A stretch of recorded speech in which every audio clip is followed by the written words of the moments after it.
আপনারা এই অনুষ্ঠানে আমি মৌপি আপনাদের সবাইকে স্বাগত জানাই। সলিসিটর জেনারেলের অপসারণ চেয়ে এবার রাইসিনা হিলসের দ্বারস্থ তৃণমূল কংগ্রেস। সুখেন্দু শেখর রায় তিনি আজকে সরাসরি রাষ্ট্রপতির কাছে দরবার করেছেন যে তুষার মেহতা তাকে অপসারণ করা হোক। এর পাশাপাশি আমরা দেখছি যে ফ্রান্সে রাফায়েল যেহেতু সেখানে তদন্তের কেন্দ্রবিন্দুতে এসেছে, তার পরিপ্রেক্ষিতে ক্রমশ সুর চড়াচ্ছে বিরোধীরা কেন্দ্রের ওপর যে এখানেও রাফায়েল নিয়ে জয়েন্ট পার্লামেন্টারি কমিটি তারা তদন্ত করুক। এবং পেট্রো পণ্যের দাম নিয়ে নাভিশ্বাস এই মুহূর্তে আম ভারতীয়র মধ্যবিত্তের হেসেলে আগুন। এবং এর পরিপ্রেক্ষিতে আমরা দেখলাম মুখ্যমন্ত্রী মমতা বন্দ্যোপাধ্যায় কেন্দ্রীয় কর কমানোর আবেদন জানিয়ে প্রধানমন্ত্রীকে চিঠি লিখলেন। এই সমস্ত নিয়ে আমরা আলোচনা করব আজকে আপনার রায় অনুষ্ঠানে। আমাদের সঙ্গে সরাসরি রয়েছেন কংগ্রেসের পক্ষ থেকে দেবাংশু ভট্টাচার্য, বিজেপির পক্ষ থেকে বিমল শঙ্কর নন্দ, সিপিআইএম এর পক্ষ থেকে পার্থপ্রতিম বিশ্বাস, কংগ্রেসের পক্ষ থেকে আশুতোষ চ্যাটার্জি এবং রাজনৈতিক বিশ্লেষক শুভজিৎ নস্কর। একদিকে সলিসিটর জেনারেলের সঙ্গে শুভেন্দু অধিকারীর বৈঠক ঘিরে জল্পনা, অন্যদিকে রাফায়েল যুদ্ধ বিমান কেনায় দুর্নীতির অভিযোগে তদন্ত। হঠাৎ করে জোড়া চাপের মুখে মোদী সরকার। সোমবার সলিসিটর জেনারেলকে অপসারণে রাষ্ট্রপতিকে চিঠি দিল তৃণমূল। অন্যদিকে রাফায়েল নিয়েও চাপ বাড়ানোর পথে জোড়া চাপের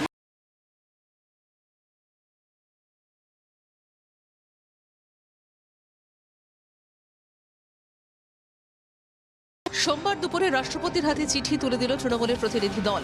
সলিসিটর জেনারেল তুষার মেহতাকে অপসারণের দাবিতে চিঠি দেওয়া হলো। চিঠিতে লেখা হয়েছে, সলিসিটর জেনারেলের সঙ্গে বিজেপি বিধায়ক শুভেন্দু অধিকারীর বৈঠক হয়েছে বলে সংবাদ মাধ্যমে উঠে এসেছে। নারদ ও সারদা অভিযুক্তের সঙ্গে তুষার মেহতার বৈঠক বিচার ব্যবস্থার পক্ষে বিপজ্জনক। সলিসিটর জেনারেল শুভেন্দু অধিকারীর সঙ্গে বৈঠকের কথা অস্বীকার করেছেন, তবে তাঁর অর্থাৎ তুষার মেহতার সেই যুক্তি নিয়েও প্রশ্ন তোলা হয়েছে চিঠিতে। সলিসিটর জেনারেল বলেছেন, অ্যাপয়েন্টমেন্ট না থাকায় বৈঠক হয়নি। তাহলে কি এটা ধরে নিতে হবে যে অ্যাপয়েন্টমেন্ট থাকলে উনি বৈঠক করতেন? সম্পূর্ণভাবে একটা বেআইনি কাজ করেছেন সলিসিটর জেনারেল এবং এর জন্য তার অবিলম্বে পদত্যাগ করা উচিত। যদি তিনি পদত্যাগ না করেন তার জন্য আমরা মহামহিম রাষ্ট্রপতির কাছে আবেদন জানিয়েছি যে তাকে অপসারণ করা হোক। 1 জুলাই কি ঘটেছিল এ নিয়ে সোমবার ফের টুইটে সলিসিটর জেনারেলকে কটাক্ষ অভিষেক বন্দ্যোপাধ্যায়। অভিষেক টুইটে লিখেছেন, 72 ঘন্টা পরও সলিসিটর জেনারেল সেদিনের ঘটনা অর্থাৎ 1 জুলাই 2021-এর সিসিটিভি ফুটেজ প্রকাশ করতে পারলেন না। মিস্টার এসজি, এত দুর্বল যুক্তি নিয়ে আপনি বিজেপির সিক্রেট জেনারেল হতে পারেন, দেশের সলিসিটর জেনারেল নন। তৃণমূল স্পষ্ট বুঝিয়ে দিচ্ছে সলিসিটর জেনারেল ইস্যুতে চাপ আরও বাড়ানো হবে। অন্যদিকে রাফাল নিয়েও কেন্দ্রকে চেপে ধরার পরিকল্পনা কংগ্রেস, তৃণমূল সহ বিরোধী শিবিরের। রাফাল চুক্তি নিয়ে ফ্রান্সে বিচার বিভাগীয় তদন্ত শুরু হয়েছে। ভারতীয় তদন্তের দাবি কংগ্রেস সহ বিরোধী শিবিরের। আসন্ন বাদল অধিবেশনে বিরোধী অক্ষ তৈরির প্রস্তুতি চলছে। সূত্রের খবর, অধিবেশনের শুরুতে রাফাল ইস্যুতে আলোচনার দাবি তোলা হবে। সংসদীয় কমিটি গঠনের দাবি জানাবে বিরোধী শিবির। এর মধ্যে যথেষ্ট দুর্নীতি হয়েছে এবং এটি সর্বোচ্চ স্তরে এর বিচার হওয়া উচিত, তদন্ত হওয়া উচিত। রাজনৈতিক বিশ্লেষকরা বলছেন, একদিকে সলিসিটর জেনারেল, অন্যদিকে রাফাল। দুটি ইস্যুই বিজেপির কাছে যতটা অস্বস্তির ততটাই সংবেদনশীল। এই জোড়া ফলার পাল্টা অস্ত্র খুঁজতে হবে বিজেপিকে। ব্যুরো রিপোর্ট, জি24 ঘন্টা। বিমল শঙ্করবাবু, শুধুমাত্র এই ইস্যুতে সুর চড়ানোই না, সরাসরি রাষ্ট্রপতির কাছে গিয়ে সলিসিটর জেনারেল পদ থেকে তুষার মেহতাকে অপসারণের দাবি তুলল তৃণমূল কংগ্রেস। অভিষেক ব্যানার্জি তিনি টুইটে কটাক্ষ করছেন যে সলিসিটর জেনারেল না সিক্রেট জেনারেল বিজেপির। এবং প্রশ্ন যেটা অভিষেক ব্যানার্জি প্রশ্ন তুলেছেন যে যদি সত্যিই সেদিন বৈঠক না করে থাকেন তাহলে কি ঘটেছিল সেই সিসিটিভি ফুটেজ প্রকাশ্যে আনা হোক, সেটাই বা হচ্ছে না কেন? না, আপনারা কোথায় এত চাপ দেখতে পেলেন বুঝতে পারছি না। মানে যেটা নেই আপনারা নিজেরাই বোধহয় বুঝে ফেলেছেন, বিরাট চাপ সৃষ্টি হয়েছে। কিছুই চাপ নেই। এখন একটি রাজনৈতিক দল রাষ্ট্রপতির কাছে গেছে, যেতেই পারে। বিভিন্ন ধরনের রাজনীতি তো দেখতে পাচ্ছি আমরা। তার মধ্যে শেষ রাজনীতি সেটা হচ্ছে অপসারণের রাজনীতি। হাইকোর্টের প্রধান বিচারপতিকে পছন্দ নয়, তাকে এখানকার বার কাউন্সিলের চেয়ারম্যানকে দিয়ে চিঠি লেখাও রাষ্ট্রপতিকে ওনাকে সরিয়ে নিন। সলিসিটর জেনারেলকে সরান। জানি না রাষ্ট্রপতি যদি এদের কথা না শোনেন তাহলে রাষ্ট্রপতিকে সরানোর জন্য কার কাছে চিঠি দেবেন। সুতরাং এটা এক ধরনের চাপের রাজনীতি। এই চাপ বলে কিচ্ছু নেই। ওটা আপনারা সংবাদ মাধ্যমে আপনারা কিভাবে এটাকে অ্যানালাইজ করছেন আপনাদের ব্যাপার। আমি মনে করছি না এটা আদৌ কোনো চাপ আছে। এটা একটা পরিষ্কার কথা, কোনো রাজনৈতিক দল অন্য দল। প্রসঙ্গটা হচ্ছে নৈতিকতার, বিমল শঙ্কর বাবু। চাপ থাকুক বা চাপ না থাকুক, প্রসঙ্গটা তো নৈতিকতার। না, নৈতিক- সলিসিটর জেনারেল তার সঙ্গে গিয়ে শুভেন্দু অধিকারী দেখা করেছিলেন কিনা তাই নিয়ে জল্পনা চলছে। সেখানে দাঁড়িয়ে তো আমরা দেখলাম যে সলিসিটর জেনারেল তিনি তার একটা ভার্সন দিলেন, শুভেন্দু অধিকারী তিনি একটা ভার্সন দিলেন। প্রশ্ন হচ্ছে যে নৈতিকতার প্রসঙ্গে ডেফিনেটলি নৈতিকতার। এখানে কোন অনৈতিক কাজটি হয়েছে? তুষার মেহতা বলেছেন ওনার সঙ্গে আমার দেখা হয়নি কারণ অ্যাপয়েন্টমেন্ট ছিল না, দেখা হয়নি। তো সেটাই তো উনি ব্যাখ্যা তো দিয়েছেন। এরপর আর কোন নৈতিকতা আপনারা বলবেন? তিনি এসে কি গলায় গামছা দিয়ে বলবেন যে না ভুল হয়ে গেছে? এটা তাহলে আপনারা বলতেন ব্যাপক নৈতিকতার ব্যাপার। সুতরাং উনি তার ব্যাখ্যাটা দিয়েছেন। এখন কারোর যদি মনে হয় সে ব্যাখ্যা গ্রহণযোগ্য না হবে না, তাতে কি হয়েছে? উনি তার ব্যাখ্যা দিয়ে দিয়েছেন। দেবাংশী, সলিসিটর জেনারেল তার ব্যাখ্যা দিয়ে দিয়েছেন, তারপরও কেন এত ইউয়ান ক্রাই ও প্রশ্ন তুলছেন বিমল শঙ্কর নন্দ? এবং তোমরা অপসারণের রাজনীতি করছো। তোমরা প্রধান বিচারপতির অপসারণ চাও, তোমরা রাজ্যপালের অপসারণ চাও, তোমরা সলিসিটর জেনারেলের অপসারণ চাও। কেন? বিমল শঙ্কর নন্দের প্রশ্ন। না, বিমলদা খুব বুদ্ধিমান রাজনৈতিক ব্যক্তিত্ব, আগে বিশ্লেষণ করতেন। আমার ধারণা তিনিও বুঝতে পারছেন। আমি যদি জাস্ট 4টে পয়েন্ট বলি দর্শকদেরও বোঝার সুবিধার জন্য এবং বিমলবাবুরও। প্রথম ঘটনা হচ্ছে যখন এই অভিযোগ উঠলো, মিডিয়াতে প্রথম খবর এলো যে শুভেন্দুবাবু অমিত শাহের সাথে বৈঠক করার পর সলিসিটর জেনারেলের সাথে বৈঠক করেছেন, তার পরবর্তীকালে সংবাদ মাধ্যমের তরফ থেকে সেই দিনই শুভেন্দুবাবুকে জিজ্ঞাসা করা হয় বৈঠকের ব্যাপারে। অদ্ভুতভাবে সেই দিনকে শুভেন্দুবাবু প্রশ্নটা ইগনোর করেন, হ্যাঁ বা না কোনোটাই বলেননি। তারপরের দিন যখন সলিসিটর জেনারেলের তরফ থেকে একটা উত্তর আসে যে না আমি তার সাথে মিটিং করিনি, সেই দিন শুভেন্দুবাবু বলেন যে আমারও তার সাথে দেখা হয়নি। প্রথম প্রশ্ন, আগের দিন কেন শুভেন্দুবাবু চুপ রইলেন? দ্বিতীয় ভ্যালিড প্রশ্ন কি, অমিত শাহের সাথে মিটিং করতে যাচ্ছেন, তিনি দেশের স্বরাষ্ট্রমন্ত্রী, তিনি একটা বড় নিরাপত্তা পান এবং শুভেন্দুবাবুও জেড ক্যাটাগরির নিরাপত্তা পান। একজন জেড ক্যাটাগরির নিরাপত্তাযুক্ত মানুষ সারা দিনে কোথায় মুভমেন্ট করছেন সেটা প্রশাসনের কাছে তোলা থাকে, যে প্রশাসনের মাথায় বসে আছেন অমিত শাহ। অমিত শাহ কি জানতেন না শুভেন্দুবাবুর তার সাথে মিটিং করার পরেই আপনার সলিসিটর জেনারেলের কাছে যাওয়ার কথা? যদি তিনি না জেনে থাকেন তাহলে এটা আমাদের দেশের সলিসিটর জেনারেলের জন্য বিরাট সুরক্ষার প্রশ্ন। কারণ দেশের সলিসিটর জেনারেল অনেক বড় বড় মামলা ভারত সরকারের হয়ে লড়েন। সেক্ষেত্রে একজন অভিযুক্ত তাকে না জানিয়ে তার সিকিউরিটিকে টপকে তার বাড়ির সামনে চলে যাচ্ছে, এক্ষেত্রে তো 24 ঘন্টার মধ্যে তার মামলা দায়ের করা উচিত ছিল শুভেন্দু অধিকারীর বিরুদ্ধে। যে কেউ যে কোনো সময় সলিসিটর জেনারেল তার সঙ্গে দেখা করতে চেয়ে বিনা অ্যাপয়েন্টমেন্টে তার বাড়িতে চলে যেতে পারেন, খুব স্বাভাবিক। না, অস্বাভাবিক কি আছে? তিনি যদি গিয়ে থাকেন, এবং সলিসিটর জেনারেলের ভার্সনটা তো ইম্পর্টেন্ট এখানে। তিনি গেছেন, দেখা হয়নি, সলিসিটর জেনারেল বলেছেন। এখন আমার মনে হচ্ছে এরা না এর জন্য আরেকটা জেপিসি চেয়ে বসে, যেভাবে পুঙ্খানুপুঙ্খ বিশ্লেষণ হচ্ছে। ঠিক আছে, এর জন্য আবার একটা না জেপিসি চেয়ে বসেন, দাবি করুন, ভালো একটা জেপিসি চেয়ে বসুন, কোনো অসুবিধা নেই। এটাও বিমলদা ভালো করে জানেন যে শুভেন্দুবাবু অমিত শাহের সাথে মিটিং এর পর যদি সলিসিটর জেনারেলের বাড়িতে গিয়ে থাকেন, তার সাথে গানের আন্তাক্ষরিও খেলতে যাননি আর দাবার ম্যাচও খেলতে যাননি। কারণটা খুব স্পষ্ট, শুভেন্দুবাবুর নারদা থেকে বাঁচার রয়েছে, আর সেই নারদা থেকে কি উপায়ে বাঁচা যেতে পারে? অমিত শাহ বলেছেন বাবা তুমি সলিসিটর জেনারেলের সাথে বসে কথাবার্তা বলে না, আমি এসব আইন কানুনের কিছু বুঝি না। তার কারণটা মিটিং আমি বলছি, আমি একটা লাইন বলেনি, তারপর তোমার বলতে সুবিধা। একটা বাচ্চা ছেলেও জানে, উনি যদি ম্যানেজ করতে যেতেন তাহলে ওটা ফোনেই বলা যায়, গিয়ে বলার দরকার নেই। এটা বলে একটা বাচ্চা ছেলেও না না না না আপনি কি মানে ভারতবর্ষের দেখুন বিভিন্ন রাজ্যের যেভাবে সরকারের বিভিন্ন লোকেদের, মুখ্যমন্ত্রীদের, বিভিন্ন রাজ্যের প্রশাসনিক রাজনৈতিক নেতাদের ফোন ট্যাপ হচ্ছে, হয়তো অমিত শাহ ভয় চিন্তায় ভুগছেন যে তাদেরই দলের কেউ তাদের ফোন ট্যাপ না করে বসে, যোগীর সাথে ঝামেলা চলছে, কে বলতে পারে কার ফোনকে ট্যাপ করে। আরেকটা কথা আমি বিমলবাবু আপনাকে বলে রাখি, এটা আপনি খুব একটু উত্তরটা দেবেন। 72 ঘন্টা তো হয়ে গেল, অভিষেক বন্দ্যোপাধ্যায় একটা সহজ দাবি করেছিলেন, সিসিটিভি ফুটেজটা প্রকাশ করে দেওয়া হোক, মাত্র 20 মিনিটের। শুভেন্দু অধিকারী যাওয়ার পর মিটিং হয়েছিল কি হয়নি সেইটুকুনি কেন করা যাচ্ছে না? এক হচ্ছে দেবাংশুরা যে দাবি তুলছে, অভিষেক ব্যানার্জি প্রথম যে দাবিটা তোলেন যে সিসিটিভি ফুটেজ প্রকাশ করে দিলেই তো স্পষ্ট হয়ে যায় যে মিটিং হয়েছিল কি হয়নি। গোটা বিতর্কটা যে জল্পনাটা সেটাতে জল পড়ে যেতে পারে যদি সত্যি বৈঠকটা না হয়ে থাকে। নাম্বার 1। নাম্বার 2, সলিসিটর জেনারেলের কাছে বিনা অ্যাপয়েন্টমেন্টে শুভেন্দু অধিকারী, এবং যিনি এরকম একজন হাই প্রোফাইল নেতা, তিনি এ রাজ্যের বিরোধী দলনেতা, তিনি চলে যাবেন কেন? মানে কিসের জন্য গিয়েছিলেন সেটার উত্তরও কি পাওয়া যাচ্ছে? কেন গেছিলেন সেই উত্তরটা ওনারা দিতে পারবেন, কিন্তু যখন আমি মনে করি সলিসিটর জেনারেল তার একটা ব্যাখ্যা দিয়েছেন, দ্যাট মাস্ট বি অ্যাকসেপ্টেড। এবং যদি সিসিটিভি ফুটেজ রাষ্ট্রপতির কাছে গেছেন তো আপনারা, ঠিক আছে, রাষ্ট্রপতি দেখুন না উনি রাষ্ট্রপতি কি করেন। Solicitor তার জন্য General-এর কি এতটা দায়িত্ব এখানে নেই? বেশি তার প্রতি যদি স্পেকুলেশনের কোনো দেশের প্রয়োজন কোনো আছে বলে আমি মনে মানুষের করি। সব্যসাচী চ্যাটার্জি সেটাকে বিশিষ্ট clear করা- আইনজীবী আমাদের সঙ্গে আমি ইতিমধ্যে বলছি যোগ Solicitor দিয়েছেন। আমি একটু General-এর আশুতোষের কিছু কাছে দায়িত্ব নেই। আসবো। বিমলদা, আশুতোষ, সলিসিটর জেনারেলের অপসারণ চেয়েছে তৃণমূল কংগ্রেস। আমি একটু অধীর রঞ্জন চৌধুরী তার এ প্রসঙ্গে বক্তব্য শুনিয়ে তারপর আশুতোষের কাছে যাব। শুনুন অধীর রঞ্জন চৌধুরী কি বলেছেন। জেনারেল কখনো একটা অভিযুক্ত ব্যক্তির সঙ্গে দেখা করতে পারে না, এটা আইনের কথা। তাই সলিসিটর জেনারেল যদি এই কাজ করে থাকে তাহলে এটা নীতিবিরুদ্ধ, আইন বিরুদ্ধ, এবং সলিসিটর জেনারেল এটা করতে পারেন না। উনি যেভাবে অস্বীকার করতে চাইছেন যে না শুভেন্দু অধিকারী আমার সঙ্গে দেখা করেনি, তার বাড়ির যে সিসিটিভি ফুটেজ আছে সেই সিসিটিভি ফুটেজ যদি তিনি প্রকাশ করেন তাহলে বোঝা যাবে কে দেখা করতে গেছিল বা কে দেখা করতে যায়নি। আশুতোষ, অধীর রঞ্জন চৌধুরীর গলাতেও সেই একই সুর যে নীতি বিরুদ্ধ, আইন বিরুদ্ধ কাজ, এবং সিসিটিভি ফুটেজ সেটা প্রকাশ করা হলেই তো স্পষ্ট হয়ে যাবে যে আদৌ দেখাটা হয়েছিল কিনা।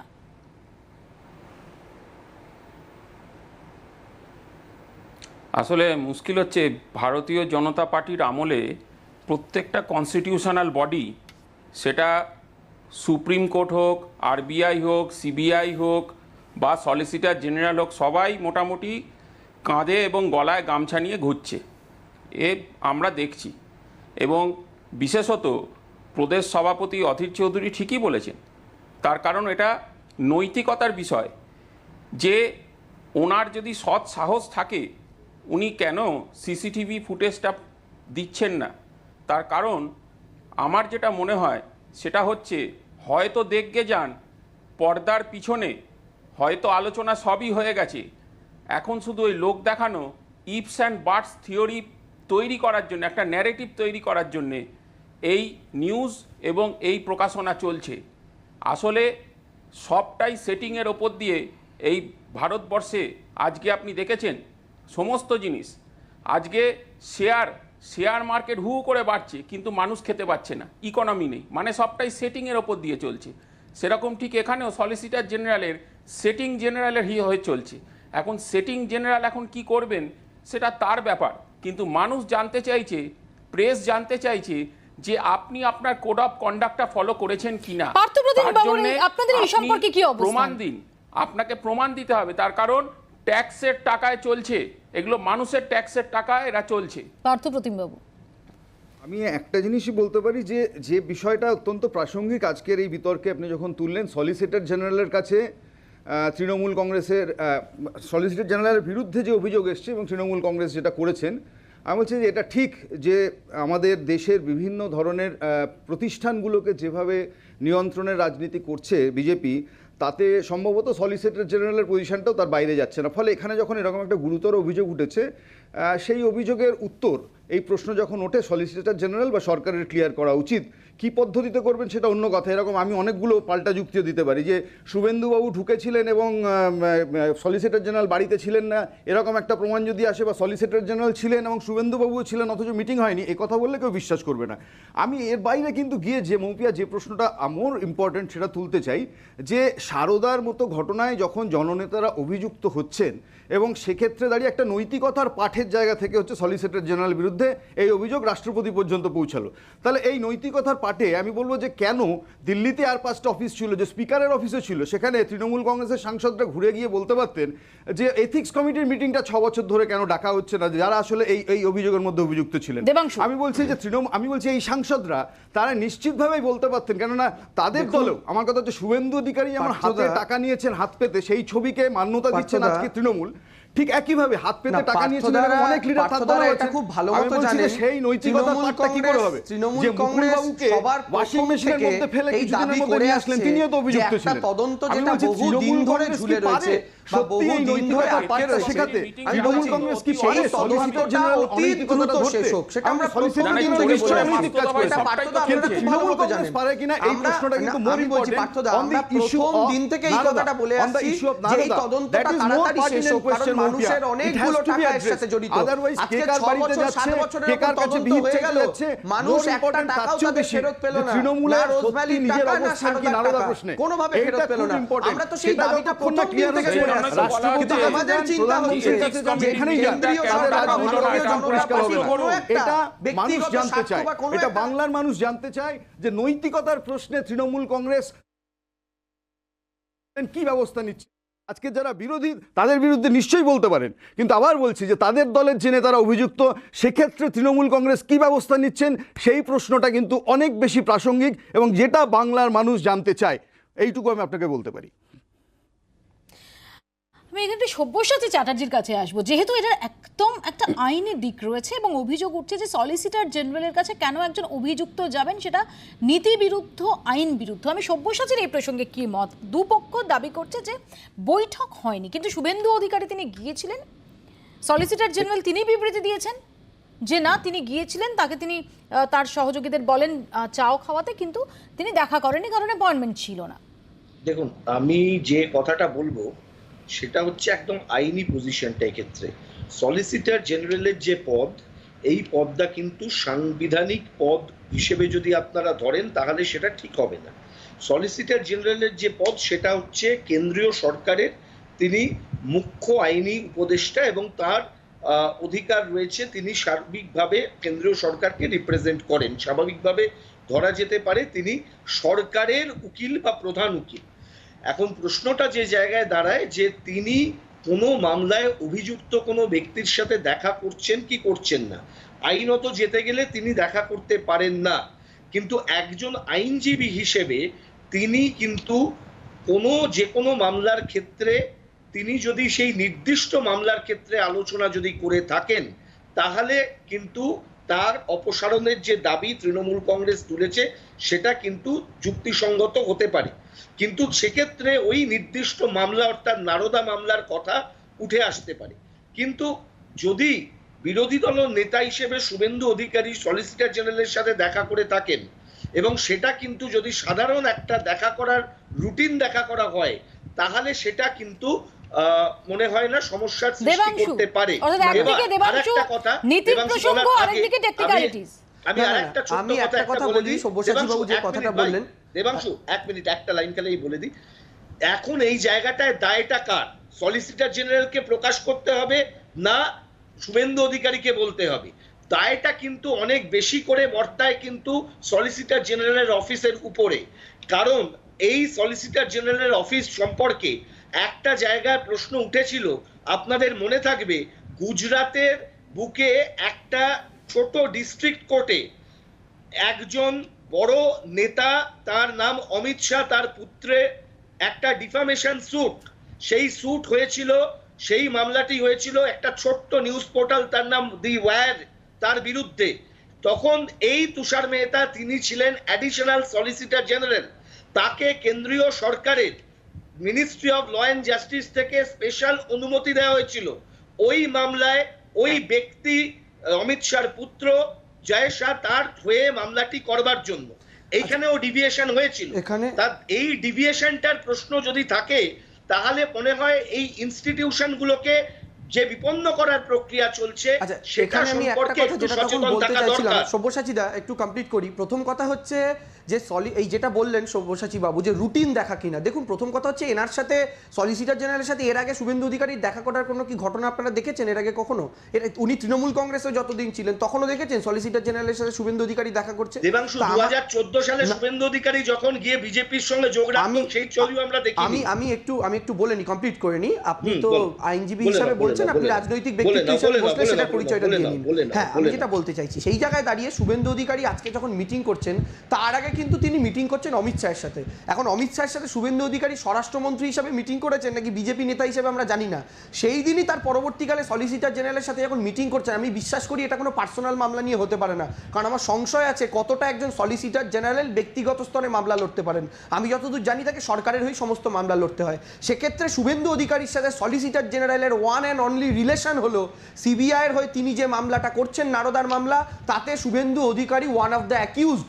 আর সেইটা যদি ওয়ান অ্যান্ড অনলি রিলেশন হয়ে থাকে, দ্বিতীয় কোনো সম্পর্ক না থাকে, কই আমরা তো অমিত শাহের সাথে দেখা নিয়ে কথা বলছি না যে অমিত শাহ দেশের স্বরাষ্ট্রমন্ত্রী নারদার। এখানে আমি শুভজিতের কাছে আসবো। শুভজিৎ, একটা হচ্ছে একদম টেকনিক্যাল পার্ট, আর সমস্ত কিছুর বাইরে গিয়ে হচ্ছে একটা এথিক্সের পার্ট, একটা নীতির পার্ট, যেটা নিয়ে এই মুহূর্তে সুর চড়াচ্ছে তৃণমূল কংগ্রেস এবং অন্য বিরোধী দল। তাদেরও মোটামুটি একই রকম অবস্থান আমরা দেখলাম যে সলিসিটর জেনারেলের বাড়িতে শুভেন্দু অধিকারী, যিনি নারদা সারদা মামলায় অভিযুক্ত, তিনি কেন পৌঁছে যাচ্ছেন।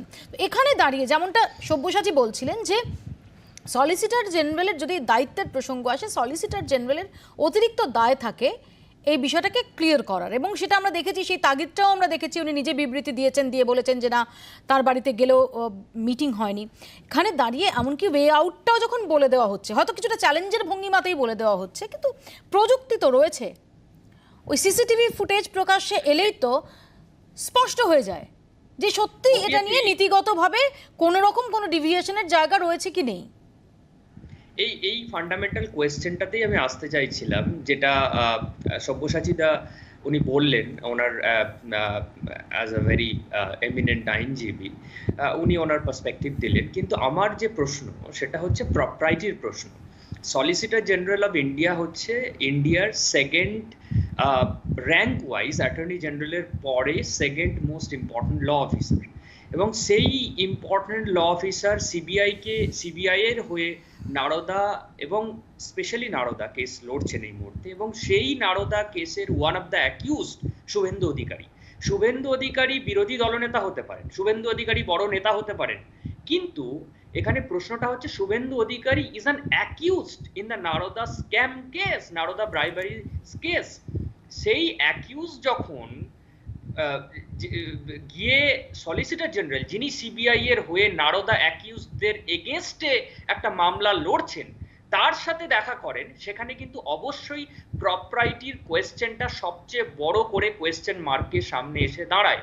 এবং সেক্ষেত্রে সলিসিটর জেনারেল তুষার মেহতা কিন্তু কোনো নর্মাল আইনজীবী নন যে উনি এখানে প্র্যাকটিস করছেন ওখানে প্র্যাকটিস করছেন। উনি সিবিআই এর হয়ে নারদার কেসটাতে সিবিআই এর পক্ষ নিয়ে অ্যাকিউজদের বিপক্ষে লড়ছেন। এবং আমি যেটা বলেছি, আবারও বলছি, Suvendu Adhikari is an accused. Suvendu অধিকারীর কে শুধুমাত্র অ্যারেস্ট করা যায়নি, সিবিআই এর তরফ থেকে বলা হয়েছিল যে কারণ সেই সময় শুভেন্দু অধিকারী এমপি ছিলেন এবং তার জন্য লোকসভার স্পিকারের অনুমতি নিতে হয়, এবং লোকসভার স্পিকারের কাছ থেকে সেই অ্যারেস্ট যে স্যাংশন, সেই স্যাংশনটা আসেনি। তো এই ক্ষেত্রে পুরো ব্যাপারটা কিন্তু একটা ঘোলা জলে মাছ ধরার মতো। বিমল শঙ্কর বাবু, না, আমি তো এর আগেও যে কথা বলেছিলাম একই কথা বলছি, we are building castle in the air. আমরা হাওয়াতেই একেবারে দুর্গ বানিয়ে যাচ্ছি। যে ঘটনা দুজনেই বলেছেন দেখা হয়নি, তার উপরে আমরা কেন গিয়েছিলেন সেই আলোচনা করে যাচ্ছি। রাষ্ট্রপতির কাছে আপনার যে কথা আগে বলেছিলাম একই কথা বলবো, আপনার রাষ্ট্রপতির কাছে তৃণমূল কংগ্রেস গেছিলেন, উত্তর পাওয়া গেছে না? উত্তর পাওয়া গেছে, তারা উত্তর দিয়েছেন, রাষ্ট্রপতির কাছে গেছেন। আপনারা রাষ্ট্রপতির kase আরেকবার যান না, না হয় কি হয়েছে? সলিসিটর জেনারেল বারবার বলা হচ্ছে সাংবিধানিক পোস্ট, সেটা একটা কনস্টিটিউশনকে ভুলভাবে ব্যাখ্যা করা হচ্ছে, ওটা কোনো কনস্টিটিউশনাল পোস্টই নয়। উনি কেন্দ্রীয় সরকারের একজন আইনজীবী এবং তিনি পরিষ্কার বলেছেন যে এই ধরনের কোনো সাক্ষাৎকার হয় না, তার কেউ যদি হাওয়ায় এই আলোচনা করতে থাকে অনির্দিষ্টকাল চলতেই থাকুক, অসুবিধা কিছু নেই।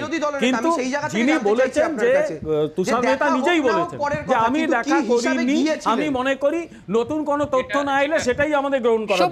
এটাই স্বাভাবিক আইন বলে। একটা কথাই এখানে বলবো, সেটা হচ্ছে দেখুন, সলিসিটর জেনারেল তিনি যেহেতু একটি নির্দিষ্ট ইনস্টিটিউশনের পক্ষে, সেখানে কেন্দ্রীয় সরকারের দ্বিতীয় প্রধান আইনজীবী হিসেবে কাজ করেন, তার যে অ্যাডিশনাল ডিউটি থাকে আমরা বহু ক্ষেত্রেই দেখেছি।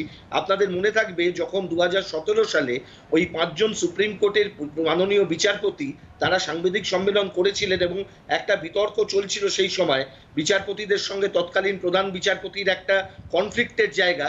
সেই সময় বিচারপতি ছিলেন একজন, তার বাড়িতে একটি রাজনৈতিক দলের সম্পাদকের যাওয়া নিয়ে বিতর্ক উঠেছিল এবং সেই সময় একটাই কথা সেই জায়গায় যে কথাটা আসে যে আমরা কি বিষয়ে আলোচনা করেছি এই বিষয়ে যদি একটা স্টেটমেন্ট চলে আসে তাহলে মনে হয় আমাদের যে কনভেনশনাল যে বিষয়, এই যে কনভেনশনের উপর ইনস্টিটিউশনাল যে বিশ্বাস প্রোপ্রাইটিটা নির্ভর করে সেটা পরিষ্কার হয়ে যায় এবং সেক্ষেত্রে আমরা এক্সপেক্ট করব যেহেতু additional solicitor general of India তার নিজের এই যেই চেতনাটা থাকা উচিত এবং তিনি তার দিক থেকে স্টেটমেন্ট দিয়েছেন, আরো ক্লিয়ার করে স্টেটমেন্ট দিন। তিনি বলুন যে আমি আলোচনা হয়নি এই বিষয়ে। আমি আসবো এই প্রসঙ্গে, আমি আলোচনায় ফিরবো এবং এর পাশাপাশি যখন একদিকে দেখছি যে রাফায়েল নিয়ে ক্রমশ যৌথ সংসদীয় কমিটির তদন্তের দাবি জোরালো হচ্ছে, ফ্রান্সে তদন্ত শুরু হওয়ার পরই অন্যদিকে পেট্রো পণ্যের মূল্য বৃদ্ধি নিয়েও শুরু হয়ে গেছে চাপানোতর। ছোট্ট একটা বিরতির পরে প্রসঙ্গে ফিরছি, দেখতে থাকুন আপনারা।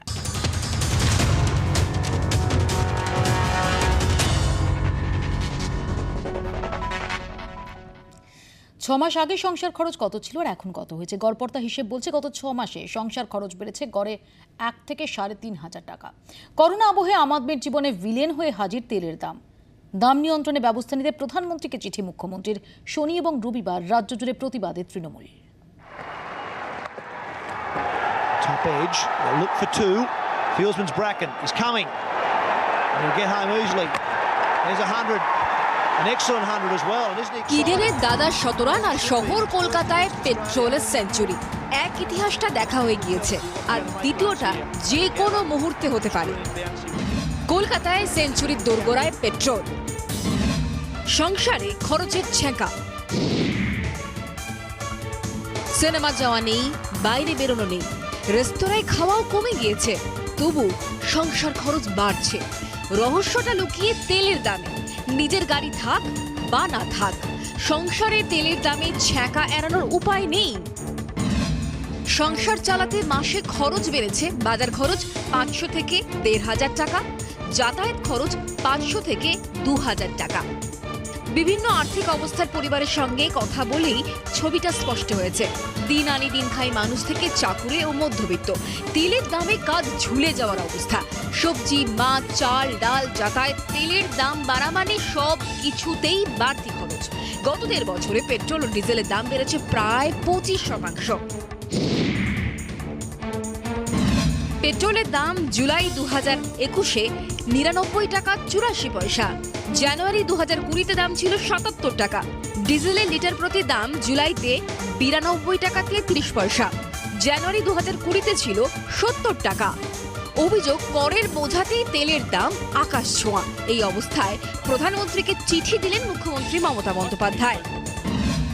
শ্রদ্ধেয় প্রধানমন্ত্রী, গত অর্থবর্ষে তেলের ওপর কর বসিয়ে 3,71,000 কোটি টাকা সংগ্রহ করেছে কেন্দ্র। রাজ্যকে বঞ্চিত করে সেস বাড়িয়ে টাকা সংগ্রহ করছে কেন্দ্র, অথচ বাজারে নিত্য প্রয়োজনীয় পণ্যের দাম বেড়েই চলেছে। সাধারণ মানুষকে স্বস্তি দিতে তেলের ওপর কর কমানোর অনুরোধ করছে। গত 16 মাসে 3 বার পেট্রোল ও ডিজেলের ওপর বাড়তি কর বসেছে। গত বছরের এপ্রিল থেকে মে লকডাউনে প্রথম ধাপে রেকর্ড শুল্ক বসায় কেন্দ্র। পেট্রোলে 2 ধাপে শুল্ক বেড়ে হয় 13 টাকা, ডিজেলে 2 ধাপে শুল্ক বেড়ে হয় 16 টাকা। তার উপর পেট্রোল ডিজেলের ওপর সেস বসেছে। পেট্রোল ডিজেলের যা দাম তার প্রায় 2 গুণ কর। 2020 শুরুর তুলনায় এখন মাত্র 3.5% বেশি ক্রুড অয়েলের দাম। সেটা ধরলে ওই সময় নিরিখে মাত্র লিটারে 3 টাকাও বাড়ার কথা নয়, কিন্তু বেড়েছে 25 থেকে 29 টাকা। করের খেলাতেই লুকিয়ে অঙ্ক, আম জনতার হয়রানি। ব্যুরো রিপোর্ট, জি24 ঘন্টা। ইতিমধ্যে আমাদের সঙ্গে এসে যোগ দিয়েছেন অর্থনীতি বিশ্লেষক অনির্বাণ দত্ত। অনির্বাণ, স্বাগত জানাই আপনাকে। আমি বিমল শঙ্কর বাবুর কাছে যাব। বিমল শঙ্কর বাবু, আমরা গত কয়েকদিনে দেখছি যে যত সেঞ্চুরি হাঁকানোর পথে এগোচ্ছে পেট্রোল, ঠিক ততই 7-8 বছর পুরনো বেশ কিছু টুইটস, বেশ কিছু খবরের ক্লিপিংস, সেগুলো সোশ্যাল মিডিয়ায় ঘোরাফেরা করছে। যখন UPA 2 সরকারের জমানায় এই পেট্রোপণ্যের মূল্য বৃদ্ধি নিয়ে। এবং মনে রাখতে হবে যে যখন তুলনামূলকভাবে আন্তর্জাতিক বাজারে অপরিশোধিত তেলের দামও অনেকটাই বেশি ছিল, সেই সময় কিভাবে বর্তমান যারা কেন্দ্রে শাসনে আছেন সেই নেতারা কিভাবে তারা তখন প্রতিবাদে ফেটে পড়েছিলেন। না মৌপিয়া, একটা কথা বলি, পেট্রোল বা ডিজেলের দাম বাড়লে সাধারণ মানুষের অসুবিধা হয় এ নিয়ে সন্দেহের কোনো জায়গা নেই। সাধারণ মানুষের কষ্ট হয়, এটা যে কোনো সেনসিটিভ মানুষ বোঝে, এটা আমিও বুঝি, এটা সকলে বোঝে, সব দলের মানুষ বোঝে। কিন্তু আমি আজকে খুশি হতাম যদি মুখ্যমন্ত্রীর এই চিঠিটা থাকতো এরকম যে দয়া করে অবিলম্বে পেট্রোল, ডিজেল বা অন্যান্য পেট্রোপণ্যকে জিএসটির আওতায় নিয়ে আসুন, তাহলে কিন্তু এটা অনেক বেশি এফেক্টিভ হতো। এই এমন একটা প্রস্তাব যে প্রস্তাব আদৌ বাস্তবায়িত হবে না, তার কারণ এটা সকলেই জানে যে ডিজেল বা পেট্রোলের বা অন্যান্য পেট্রোপণ্যের যা দাম তার একটা বড় অংশ যায় রাজ্যের কাছে, কেন্দ্রের কাছে যা যায় তার অনেক বেশি রাজ্যের কাছে যায়। তার কারণ হচ্ছে কেন্দ্র যে করটা আদায় করে বিক্রয় কর, শেষ তো সামান্য বসে, বিক্রয় করের 42%ও আবার কেন্দ্র কিন্তু রাজ্যগুলোকে দিয়ে দেয়। ফলে জিএসটির আওতায় যদি আনা হতো, আমি একটা উল্লেখ করব, দয়া করে দেখে নেবেন, ইউটিউবে এখনও লেকচারটা রয়েছে। অরুণ জেটলি একবার রাজ্যসভায় বলেছিলেন যে আমরা কিন্তু রাজি, রাজ্যগুলো রাজি না হলে আমরা কিন্তু জোর করে একা জিএসটির আন্ডারে আনতে পারি না। ফলে জিএসটির আওতায় না এলে এটা কিন্তু হবে না। আর একটা কথা বলি আজকে, সেটা হচ্ছে আমি মুখ্যমন্ত্রী তো চিঠি দিয়ে কেন্দ্রীয় কর কমানোর আবেদন জানাচ্ছেন প্রধানমন্ত্রীকে। না, এই চিঠিটা কিচ্ছু হবে না, কিন্তু এই চিঠিটা যদি হয় জিএসটির জন্য, জিএসটির আওতায় আনা হোক, তাহলেই কিন্তু পেট্রোল বা ডিজেলের দাম কমবে, আদারওয়াইজ দেবাংশু, তাহলে বিমল শঙ্কর বাবুর কথা মতো এই চিঠিটা তো তাহলে কোনো মূল্য থাকছে না প্র্যাকটিক্যালি। আচ্ছা, আমি একটা কথা বলি, বিমল বাবু হয়তো খুব ভালো মতো জানেন 2014 সালে যখন ইউপিএ সরকার যায় তখন ডলার $109 ছিল ব্যারেল প্রতি পেট্রোলের দাম, যেটা এখন 70-এর কাছাকাছি, 70-75-এর কাছাকাছি। আর সেই সময় দাঁড়িয়ে যখন পেট্রোলের দাম 70-75 ক্রস করে, তখন নরেন্দ্র মোদী গুজরাটের মুখ্যমন্ত্রী থাকাকালীন স্মৃতি ইরানিদের নিয়ে রাস্তায় বসে ঢোল থালা বাজাতে শুরু করে দিয়েছিলেন, ভারতকে স্তব্ধ করে দিয়েছিলেন। আমি জাস্ট একটা তথ্য বিমলবাবুকে দিয়ে রাখি, নরেন্দ্র মোদী সেই কথাটা তো মনেই রাখবেন, তার সাথে মনে রাখবেন 2014 সালে পেট্রোলের ওপরে উৎপাদন শুল্ক ছিল 9 টাকা 48 পয়সা 2014, আর আজকের দিনে এসে সেই 9 টাকা 48 পয়সাটা হয়েছে 32 টাকা 98 পয়সা। এবং সেটা কিন্তু করেছে কেন্দ্রীয় সরকার, রাজ্যগুলো বলেনি আপনারা এটা করুন। মমতা বন্দ্যোপাধ্যায় তো দুবার 1 টাকা করে দাম কমিয়েছেন, কেন্দ্রীয় সরকার বা বিজেপি শাসিত রাজ্যগুলো কেন কমাতে পারছে না বলুন তো? কেন গুজরাট থেকে শুরু করে উত্তরপ্রদেশ প্রত্যেকটা জায়গায় 100 টাকার ওপরে, কলকাতায় তো তাও লাকিডি এখন 100 ঢোকেনি, আপনি বিজেপি শাসিত রাজ্যগুলো দেখুন 103, 104 এরকম ভাবে কোথায় চলে গেছে। সবচেয়ে বড় কথা, গ্যাসের দাম, পেট্রোলের দাম সবকিছু দিনের পর দিন বাড়ছে, আর এগুলো নিয়েই তো আজকে দিনের স্বপ্ন দেখিয়েছিলেন মোদিজি। নরেন্দ্র মোদী তো এগুলো নিয়েই কথা দিয়েছিলেন যে 50 টাকায় পেট্রোল দেবো, 400 টাকায় গ্যাস দেবো। আজকে আমাদের মায়েদের, আপনাদের শো মৌপিয়াদি দেখার পর আমাদের মায়েরা হয়তো রান্না করতে যাবেন, যারা ঘর ভাড়া দিয়ে থাকেন তারা ঘর ভাড়া দেবেন না গ্যাসের দামটা দেবেন বলুন তো? বহু মানুষ এই দেশের মধ্যে থাকেন, এই অবস্থা গোটা দেশ জুড়ে চলছে। অনির্বাণ, এই দায়টা কার, রাজ্যের না কেন্দ্রের? এই নিয়ে তরজা চলছে কেন? কেন মধ্যবিত্তের ডাঙ্গালের মধ্যে আসা তো দূরের কথা, প্রায় রকেট গতিতে পেট্রোল ডিজেলের দাম বাড়ছে। এবং মাথায় রাখতে হবে যে ডিজেলের দাম বৃদ্ধি, ডিজেলও প্রায় 100 ছুঁই, মানে ডিজেলের দাম বাড়ার মানে তার যে ক্যাসকেডিং এফেক্ট হয়, যে আমাদের সবজি থেকে শুরু করে যে কোনো বস্তু, যে কোনো দ্রব্য, তার মূল্য বৃদ্ধির নেপথ্যে থাকে ডিজেলের দাম বৃদ্ধি। কখনো ভাবা গেছে যে ডিজেলের দাম এরকম রকেট গতিতে ঊর্ধ্বমুখী হবে? মফিয়া, আপনি যখন এই প্রথম প্রোগ্রামটা শুরু করলেন, একটা গ্রাফিক্স দেখালেন যেখানে একজন ব্যাটসম্যান সেঞ্চুরি করছেন। আমরা ক্রিকেট খেলা দেখেছি অনেক, যেখানে দেখেছি যে কোনো প্রতিপক্ষের হোক নিজের পক্ষের হোক, কেউ যদি সেঞ্চুরি করে তখন তার পক্ষে বা বিপক্ষে যারা প্লেয়ার থাকেন বা সমর্থক থাকেন তারা হাততালি দিয়ে, করতালি দিয়ে তাকে সম্মান জানান। এই যে 100 টাকা হলো, এখানে কিন্তু একমাত্র সরকার ছাড়া কেউ খুশি নন। তার কারণ হচ্ছে, আপনাকে বলেছি, ডিলার যারা পেট্রোল বা ডিজেল বিক্রি করেন তারাও কিন্তু খুশি নন, কারণ পেট্রোল বা ডিজেলের যারা ব্যবসায়ী তারা কিন্তু পার লিটারে একটা ফিক্সড কমিশন পান, তারা পর্যন্ত প্রতিবাদ করছেন। এখন দেখুন, একটা কথা মানতেই হবে, সেটা হচ্ছে এই কয়েকটা স্টেটমেন্ট আমরা কয়েকদিন ধরে জানতে পাচ্ছি যে আন্তর্জাতিক বাজারের সঙ্গে পেট্রোল এবং ডিজেলের দাম রিলেটেড আছে। আমি এটাকে মেনে নিচ্ছি, কিন্তু তারপরেও আমি বলছি, এপ্রিল মাসে এবং মে মাসে 2020 সালে বিশ্ববাজারে অপরিশোধিত তেলের দাম তলানি দেশে ঠেকেছিল, কিন্তু তারপরেও কিন্তু লাগাম ছাড়া তেল এবং পেট্রোল এবং ডিজেলের দাম বাড়তে থাকছে। এবং এর সঙ্গে সঙ্গে আবার আরেকটা কথা বলছি, নতুন করে হঠাৎ কয়েকদিন আগে থেকে ধর্মেন্দ্র প্রধান এবং নির্মলা সীতারামন বলছেন যে হয়তো বা জিএসটি আওতাভুক্ত হলে পেট্রোল বা ডিজেলের দাম কমে যেতে পারতো। এটা কিন্তু এতদিন আগে বলা হয়নি। 2017 সালের 1 জুলাই জিএসটি ইমপ্লিমেন্টেশন হয়েছিল এবং এই জিএসটি ইমপ্লিমেন্টেশনে আমি নিজে ডাইরেক্টলি ইনভলভ ছিলাম। আমি জানি তখন প্রধানত জিএসটি কাউন্সিলে এটা ডিসাইড হয়েছিল যে পেট্রোল পণ্য ছাড়া বাদবাকি জিনিসের জিএসটি আওতাভুক্ত করা হোক। আজকের দিনে দাঁড়িয়ে কেন হঠাৎ করে এটা ঠিক করা হচ্ছে? এবং এক্ষেত্রেও আমি বলছি জিএসটি হবে কি হবে না সেটা ক্যাবিনেট ডিসিশন। জিএসটি কাউন্সিল শুধুমাত্র ঠিক করতে পারে পেট্রোল বা ডিজেলের উপর কত পার্সেন্ট জিএসটি আদায় হবে। এবং এর সঙ্গে সঙ্গে আরো একটা কথা বলছি, সেটা হচ্ছে সাধারণত কেন্দ্রীয় সরকার যে টাকাটা পায় তার 42% রাজ্য সরকারকে ডিস্ট্রিবিউট করে দেওয়ার কথা। এটা ফেডারেল স্ট্রাকচারে এটাকেই বলে দেওয়া হচ্ছে যে 42% রাজ্যকে দিয়ে দেওয়া হবে রাজ্যের খরচের জন্য। কিন্তু আপনাকে বলি, যদি আপনি শেষ কালেকশন করেন তাহলে শেষের টাকাটা রাজ্য সরকারকে অ্যালোকেশন করার কথা নয়। আমি বুঝছি অনির্বাণ, আমি এখানে আশুতোষের কাছে আসবো। আশুতোষ, যে ভ্যাট, সেস, শুল্ক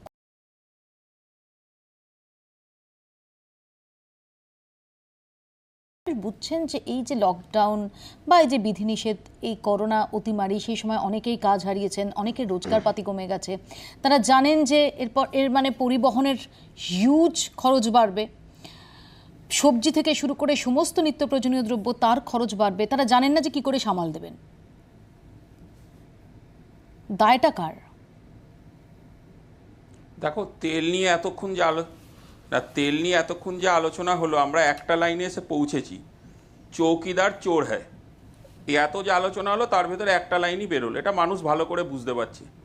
তার কারণ পেট্রোল ডিজেলের যেভাবে দাম বাড়ছে, সেটার সঙ্গে রান্নার তেল, যে তেলে আমরা রান্না করি, সেই কুকিং অয়েল, ভোজ্য তেল কোথায় পৌঁছেছে আজকে? বিমলদা কি জানে করলার দাম 100 টাকা? জানে কি উনি? উনি কি জানেন যে সবজি থেকে মাছ থেকে ডিম, এক পিস ডিমের দাম 7 টাকা? বাজার করতে যায় বিজেপির নেতারা? আমার তো মনে ঠনে হয় না। তার কারণ মানুষ যে যন্ত্রণার ভেতর দিয়ে ভুগছে, এই মানুষ কিভাবে উত্তর দেয়, মানুষ প্রকাশ করতে পারছে না। বুকের যন্ত্রণা নিয়ে প্রত্যেক দিন আমরা বাজারে যাচ্ছি। আজকে যারা ছেলেরা চাকরি করে সামান্য টাকা, 6-7 হাজার টাকা মাইনে এখন, তারা বাইকে ক পয়সার তেল ভরবে, ক টাকা রাখবে, কেউ কি বুঝতে পারছেন না এখানে? ওই জন্য তো রাহুল গান্ধীর নেতৃত্বে প্রত্যেক দিন আমরা রাস্তায় নামছি। আমরা তো থালি বাজিয়েছি, তালি বাজিয়েছি। করোনার সময় তো মোদি বলেছিলেন সব নাকি করোনা পালিয়ে যাবে, তাই আমরা থালি সব কিছু বাজিয়েছি, দীপ জ্বালিয়েছি যে কোথায় তেলের দাম একটু কমুক। মোদিজি কি দেখতে পাচ্ছেন না? আমি তো বলবো, সরকারকে বলছি যে আপনাদের একটা নৈতিক দায়িত্ব, মানে অর্গানাইজ লুটকে রুখতে হবে সাধারণ মানুষকে। করলা থেকে ডিম, আশুতোষের প্রশ্ন, আপনি কিনেছেন রিসেন্টলি? যেভাবে লুট চলছে, এটা লুট ছাড়া কিছু না। না, রোজই কিনে থাকি। আমি করলা খাই না তা তো নয়, বাঙালির ছেলে করলাও খাই, ডিমও খাই। ডিম একটু কম খাই, বয়স বাড়লে একটু কম খেতে হয়, সবই খাই। এবং যে কষ্টটা হয় সেটা আমারও হয়। আমি তো বলেছি, পেট্রোল বা ডিজেলের দাম বাড়লে সকলেরই অসুবিধা, আমারও অসুবিধে। কিন্তু আপনাকে একটা জিনিস মনে রাখতে হবে যে এগুলো শুধুমাত্র জিএসটি রেজিমে, এগুলো কোনো শুধু কেন্দ্রের ওপর দায় চাপিয়ে কোনো লাভ হবে না। এটা কমাতে গেলে দুটো জিনিস মনে রাখতে হবে। এক, আমরা একটা নিদারুণ সময়ের মধ্যে রয়েছি। এই সময় কেন্দ্রের হাতে প্রচুর টাকা দরকার, কারণ কেন্দ্র ইকোনমিতে টাকা দিচ্ছে, ইকোনমিতে প্রচুর টাকা ঢোকাতে হচ্ছে করোনার কারণে। দ্বিতীয় কথা হচ্ছে, তেল হচ্ছে কেন্দ্রীয় সরকার এবং রাজ্য সরকারের আয়ের একটা বড় উৎস।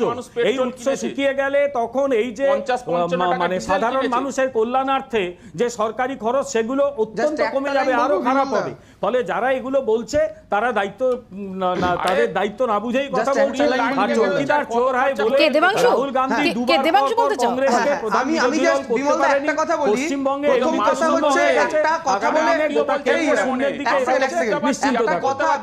সুন্দরভাবে ঘুরিয়ে দিতে চাইলেন, সেটা বললেন যে জিএসটির কথা কেন রাজ্যগুলো বলছে না। উনি ভুলে যাচ্ছেন জিএসটি কাউন্সিলের যিনি চেয়ার করেন তিনি হচ্ছেন আমাদের কেন্দ্রীয় অর্থমন্ত্রী নির্মলা সীতারামন। তিনি যতক্ষণ না এজেন্ডা হিসাবে সেটাকে রাখবেন, কোনো রাজ্যের কিছু করার নেই। এবং অমিত মিত্র এটা বলেছেন, তার যদি ইন্টারেস্ট থাকে তিনি জিএসটি কাউন্সিলে এজেন্ডা হিসাবে রাখুন পেট্রোল ডিজেলকে জিএসটি তে আওতায় আনা নিয়ে। নির্মলা সীতারামন এই ব্যাপারে কোনো উচ্চবাচ্য দেখায়নি, এটা প্রথম কথা। হ্যাঁ, এবং আমার বক্তব্যটা হচ্ছে, দেখুন সহজ কথা মধ্যে আপনি একটা কথা সুন্দরভাবে বলেছেন যে জনতা কেন এত বুঝবে, এত শুল্কর কথা না একদম বুঝতে হবে না। আমাদের বক্তব্যটা খুব সহজ, জনতার কিছু বোঝার দরকার নেই। শুধু দিদি একটা সেকেন্ড, 10 সেকেন্ড, এই দাদা কংগ্রেসের দাদা একটু দাঁড়াও, একটা সেকেন্ড, আমি একটু জনতাকে একটা জিনিস শোনাই।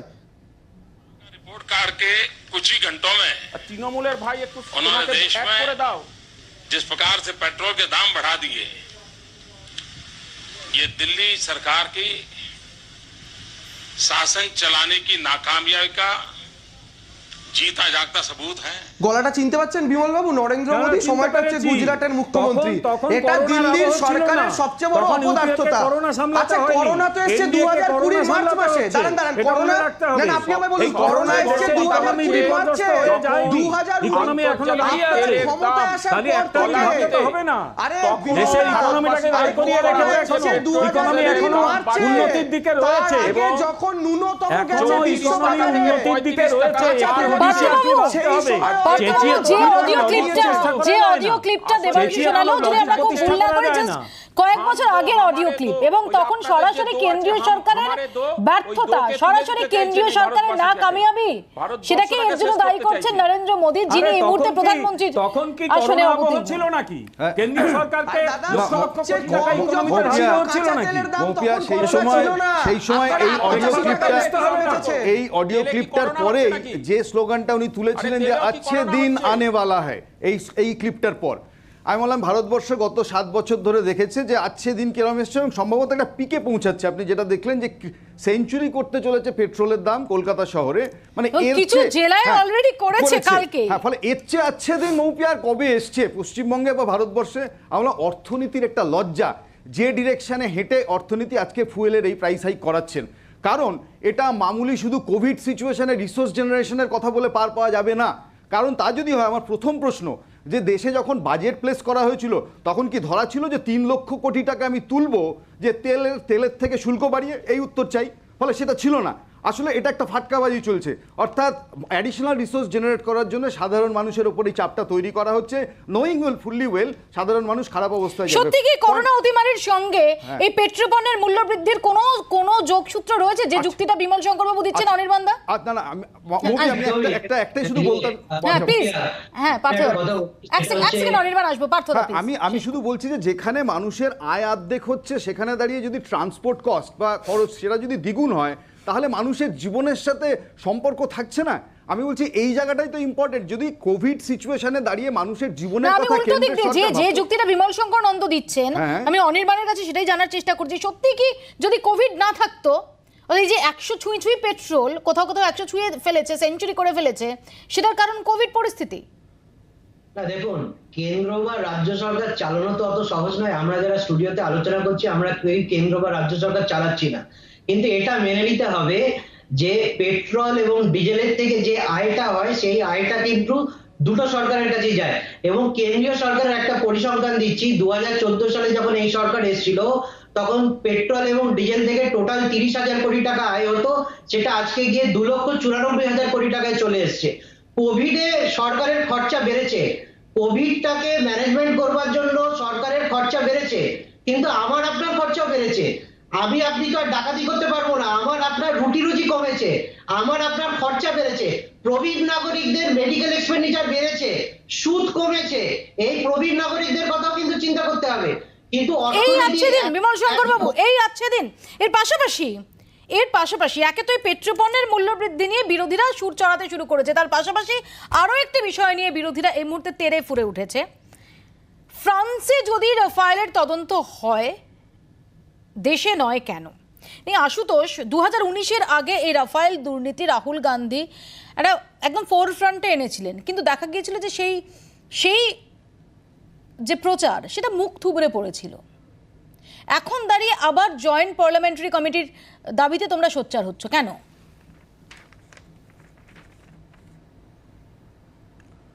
দেখো, প্রথম কথা হচ্ছে রাহুল গান্ধী এবং কংগ্রেস পার্টি যে স্ট্যান্ড নিয়েছিল রাফেলকে নিয়ে এবং যা যা বক্তব্য রেখেছিল, তা আজকে মানুষ বুঝতে পারছে। দেশের মানুষ যতই বিজেপি চাপার চেষ্টা করুক, লবি করুক, যাই করুক, ঘুষ দিক, যেখানেই আটকানোর চেষ্টা, কিন্তু আজকে বেরোচ্ছে। তার কারণ সত্যকে তুমি চেপে রাখতে পারবে না, সে যতদিন চাপবে সে মাটি ঘুরে বেরোবে। কি হচ্ছে আজকে ওখানকার একটা জুডিশিয়াল ইনভেস্টিগেশন হচ্ছে। 59,000 crore এই রাফেল ডিল, 526 কোটি টাকার জেট, সেটা 1670 কোটি টাকায় কিনছে কেন? একটা সবথেকে বড় ইম্পর্টেন্ট পার্ট হলো ডিফেন্স প্রক্রিয়রমেন্টে ভারতে তার প্রত্যেকটা টেন্ডারে একটা অ্যান্টি করাপশন ক্লজ থাকে, সেই ক্লজকে অমিট করে দেওয়া হলো। হিন্দুস্তান এরোনটিক্স লিমিটেড তাকে বরাদ দেওয়া না দিয়ে হঠাৎ করে একটা কোম্পানি তৈরি করে দেওয়া হলো, ডিআরডিএল, রিলায়েন্সকে আনা হলো, যেখানে 49% স্টেক সেখানে ডিআরডিএলে কে পাচ্ছে না, সেখানে প্লেজ করছে কত টাকা আমি বলে দিচ্ছি, 159 মিলিয়ন ইউরোস কে প্লেজ করেছিল না ড্যাসো এভিয়েশন, সেখানে বাকি 51% মাত্র স্টেক দিয়ে দেওয়া হলো 10 মিলিয়ন ইউরোজে। এগুলো প্রশ্ন নয়। আমার এখানে আমি শুভজিতের কাছে এখানে আসবো। শুভজিৎ, আমরা জাস্ট আগের পার্টি দেখছিলাম যে নীতি নৈতিকতা নিয়ে আলোচনা চলছিল। আমরা যেটা আমি আগেও বললাম যে 2019-এর আগে রাহুল গান্ধী ইভেন এই যে চৌকিদার চোর হ্যায় এই স্লোগানটার উৎপত্তি হচ্ছে এই রাফায়েল দুর্নীতিকে কেন্দ্র করে, যেটা নিয়ে রাহুল গান্ধীকে আদালতেও রীতিমতো বিপাকে পড়তে হয়েছে। তো আমার এখানে প্রশ্ন যে যখন সেই রাফায়েল নিয়ে যখন তদন্ত শুরু হচ্ছে ফ্রান্সে, তখন কি এই দেশেও নৈতিকভাবে একটা চাপ পড়বে না সরকারের ওপর? মৌপিয়াদি, এটা খুব গুরুত্বপূর্ণ প্রশ্ন। আমি তার আগে জাস্ট একটা স্ট্র্যাটেজিক পয়েন্ট অফ ভিউ থেকে পুরো ব্যাপারটা একটু জাস্ট ব্রিফলি বলে দিই, যেটা খুব জানা দরকার আমাদের আর কি। সেটা হলো প্রথমত এই যে আমাদের যে রাফায়েল যে বিমানগুলো, এই বিমানগুলো কেনার যে পুরো প্রক্রিয়া 2007 থেকে কিন্তু শুরু হয় এবং সেখানে বিভিন্নভাবে নেগোসিয়েশন শুরু হয়।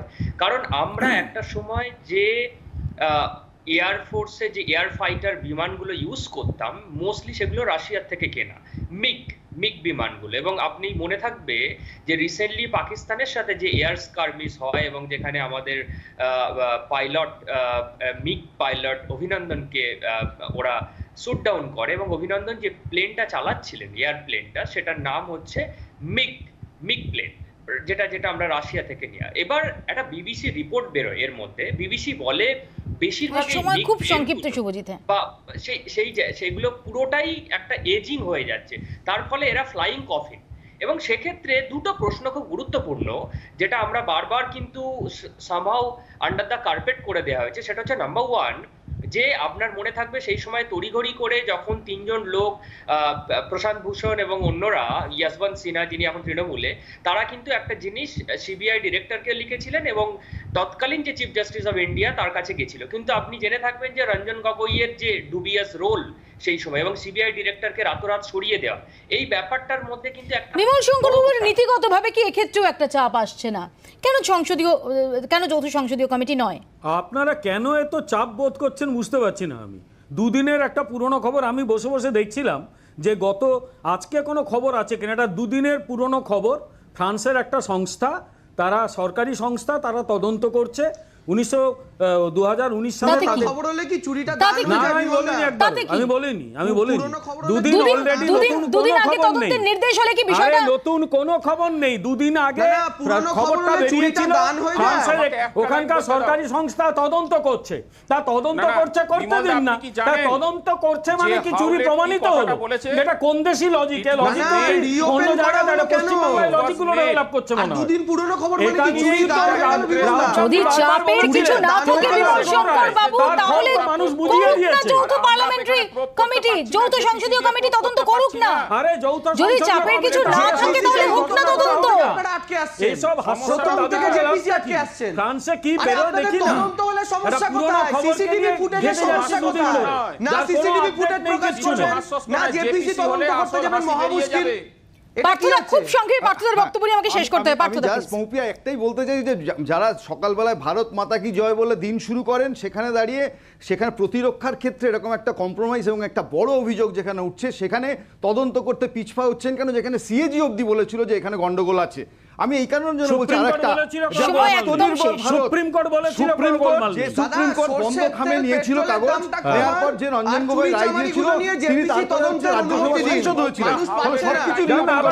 সময় একদম শেষ, আমাকে এখানে শেষ করতেই হবে। কিন্তু বোঝাই যাচ্ছে যে সংসদে বাদল অধিবেশনের আগে একের পর এক এই যে ইস্যু, বিমল শঙ্কর বাবু যতই অস্বীকার করুন না কেন, বিরোধীরা যে এই অস্ত্রে শান দিতে চাইছে বাদল অধিবেশনের মুখে দাঁড়িয়ে, এটা বলার অপেক্ষা রাখে না। আপাতত আপনারা এখানেই শেষ করছি। দেখতে থাকুন জি 24 ঘন্টা।